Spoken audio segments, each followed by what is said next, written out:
Vamos para Ecuador. Nosotros tenemos música para irnos rápidamente al Ecuador. Al que le guste la costa, que se vaya para la costa de Esmeraldas, de Manabí. Hay tantos lugares hermosos en el Ecuador. Yo siempre soy muy de serrano. Es raro, es la primera vez que me siento serrano de manera literal. Pues siempre me encanta la costa, pero es que le tengo un cariño muy especial a la sierra ecuatoriana, desde Quito hasta cualquier otro rincón hermoso. Y es cierto que nos vamos al Ecuador porque comienza a haber una suerte ya de clima preelectoral. Las elecciones están a la vuelta de la esquina. Ve ayudándome que vaya también con las fechas, porque yo me pierdo a veces con tanta fecha, las tengo puesto en un calendario, pero tenemos elecciones presidenciales ahí al ladito. Empieza el año y casi, ¿no? Empieza el año y tenemos elecciones en Ecuador. La primera vuelta va a ser el 9 de febrero y si hay segunda, recién el 13 de abril, Alfredo. O sea, 9 de febrero tenemos que anotar ese domingo para, ¿no? Un momento especial de la región, porque claro, imagínense que gana una victoria no, no neoliberal, progresista, de izquierdas, correísta en el Ecuador el 9 de febrero. ¿Qué dirán, no? Los que dicen que la derecha avanza sobremanera. Pero puede haber segunda vuelta y lo tenemos en abril. Es una segunda vuelta larga, larga, ¿no? No pasa en todos los lugares. Es una, yo diría que es de los países de América Latina en los que yo recuerdo que el espacio entre primera y segunda vuelta es más larga. También es cierto que hay una, yo diría, para explicar bien el Ecuador, hemos tenido un poco de sobredosis electoral, ¿no? Porque hemos tenido elecciones presidenciales en el año 2021, en el año 2023 y ahora otra vez en el año 2005. Son periodos de 2 años porque hubo, recordamos siempre que hubo una figura constitucional que se puso en práctica en el Ecuador, que fue la muerte cruzada, que es una potestad que tiene el Ejecutivo para disolver Legislativo y Ejecutivo porque no puede seguir gobernando. En ese caso era para evitar un juicio político por corrupción. El señor Lasso prefirió salir por la puerta de atrás y convocó elecciones precipitadas, pero el mandato de esas elecciones precipitadas es solo de 2 años. Y ahora veremos a ver qué ocurre. Ya se inscribieron todas las candidaturas. La semana pasada hicimos un reporte, un repaso, lo tenéis en nuestro canal YouTube de la Pizarra, donde hay una varieté de candidaturas importantes. Pero en el día de hoy nos queremos centrar, pues probablemente en uno de los candidatos más importantes, porque es el presidente. Es el presidente, el señor Noboa, el joven Noboa, que es el presidente, ganó las elecciones en segunda vuelta en el año 23, eh, obtuvo un resultado, yo diría que prudente en primera vuelta, eh, y es el candidato, él definió ser candidato. Y yo, en este momento, así, para caracterizar a un candidato, me vengo preguntando algo que lo quiero compartir con nuestra audiencia de la pizarra, ya sea en Argentina, en el Ecuador, en México, en Colombia, en Venezuela o en China. Y es que no sé si alguna vez habéis pensado esto de, ¿se puede ganar una elección demostrando ser un inútil?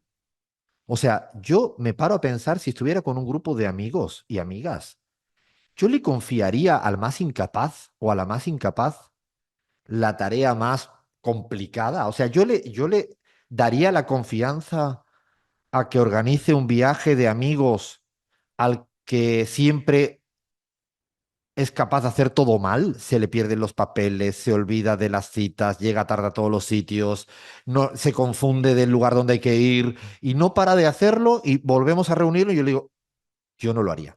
Lo que pasa es que me llama la atención en estos tiempos que corren que la inutilidad, la incapacidad pueda permitirle a un candidato inclusive ser competitivo. No digo con esto que vaya a poder ganar. Me cuesta creer, y si esto sucediera, y ojalá que no, porque entonces las ciencias políticas tendrían un dilema que afrontar y es cómo lo inútil puede ser un atributo positivo en democracia, lo cual, si llegamos a ese lugar, realmente estaríamos en problemas. ¿Por qué digo lo de lo inútil con tanto énfasis, pero con mucho rigor? Si un presidente después de un año de gobierno hace que la mayoría del país esté horas y horas y horas y horas y días y semanas y meses sin luz y sin electricidad, ¿ustedes creen que la responsabilidad de un presidente después, insisto, de estar gobernando un año.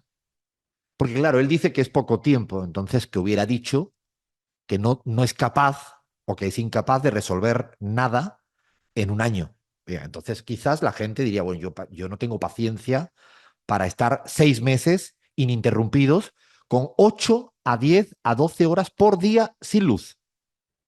Pero no de manera excepcional, que un día se te cae la luz. Ya nos quejamos en la Argentina y en otros lugares del mundo cuando a veces hay fallas o faltas eléctricas. Pero no, es que es vivir sin luz. Esto es lo que hace el señor Noboa. Es el responsable de, claro, de una manera falaz, mentirosa y poco responsable, le echa la culpa a 6 años antes. O sea, hay que tener poca vergüenza, ¿no?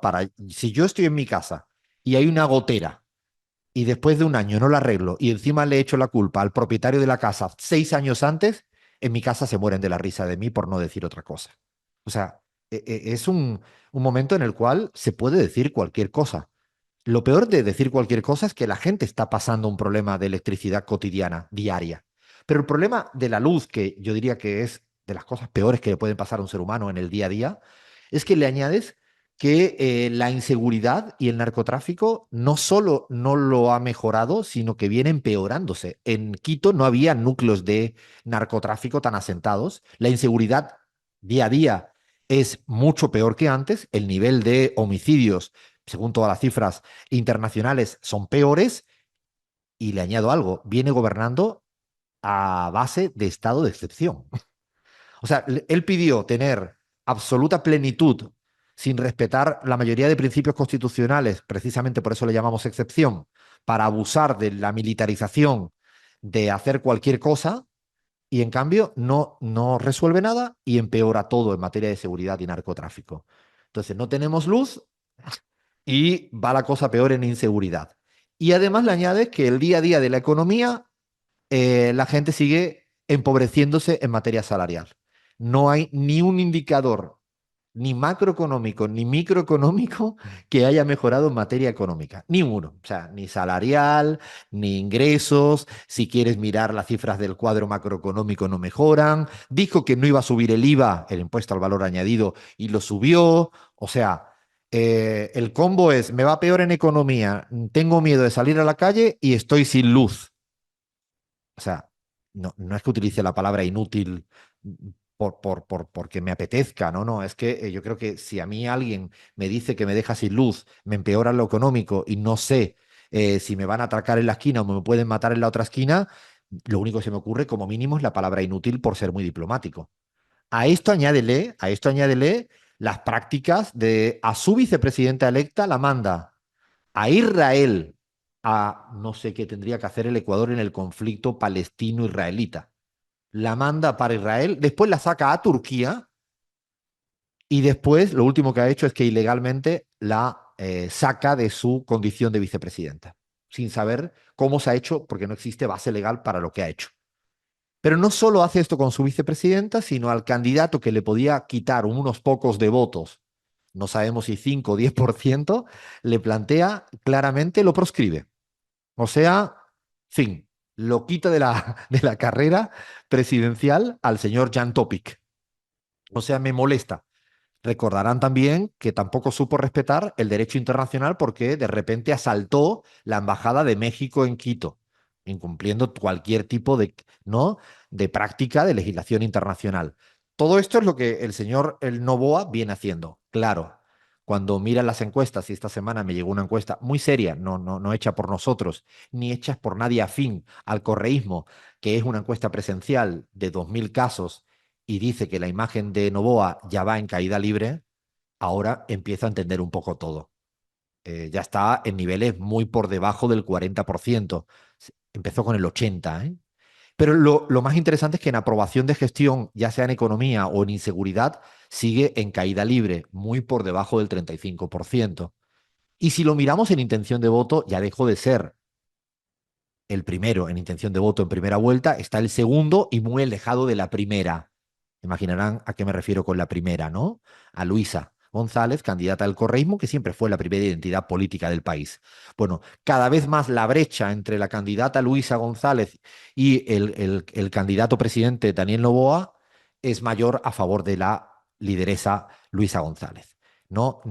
¿Esto significa que es definitivo? No, de ninguna manera. Estamos terminando en noviembre. Queda todavía mucha agua bajo el puente. Y de hecho, yo me atrevo a decir que la cantidad de votos que todavía conserva Noboa, a pesar de su inutilidad o incapacidad, probablemente obedece a que no hay candidatos de su flanco ideológico, de la derecha, del neoliberalismo, que estén todavía quitándole, desgajándole votos. Es probable, y esto sí lo tengo como hipótesis, que en enero, cuando falte el último mes de elecciones en el Ecuador, porque ya ocurrió en el 21 y así ocurrió en el 2023, existan candidatos de la derecha ecuatoriana que entren al final, en el tramo final de campaña y acaben creciendo en votos a costa de el señor Noboa por su incapacidad y por lo inútil que es en resolver los temas. Es decir, esto ya pasó en el 21 y en el 23. Es probable que Cronfle o Cucalón, candidatos de la derecha que hasta ahora son muy desconocidos porque la ciudadanía está en otra, es probable que los últimos días la ciudadanía preste un poco atención y le vaya quitando el voto a Novoa porque por ahora va perdiendo mucha imagen y mucha aprobación en su gestión. Veremos qué ocurre el 9 de febrero, veremos qué dicen. Hoy en día ya el promedio de todas las encuestas le dan esa tendencia en caída libre a Novoa en imagen, en aprobación y en intención de voto.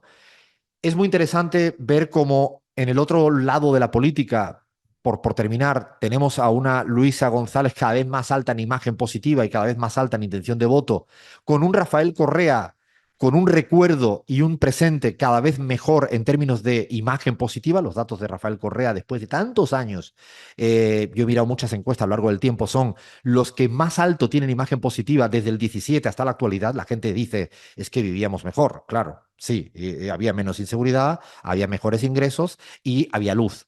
O sea, fíjense qué básico, ¿no? Bueno, pues era significativo y yo creo que esto empieza a poner muy nervioso, muy nervioso. También recuerdo, para terminar, que cada vez que la derecha ecuatoriana se ha visto contra las cuerdas en lo electoral en el tramo final, han pasado cosas muy feas, muy feas. Proscripciones y asesinatos. Lo que digo es que hay que estar muy atentos a cómo responda, reaccione esta derecha ecuatoriana del presidente Noboa con esta imagen cada vez más en caída libre. Así que veremos a ver si hay que responder, ojalá que no, el 9 de febrero o en abril, a que un inútil pueda ser competitivo electoralmente. Seguimos en la pizarra.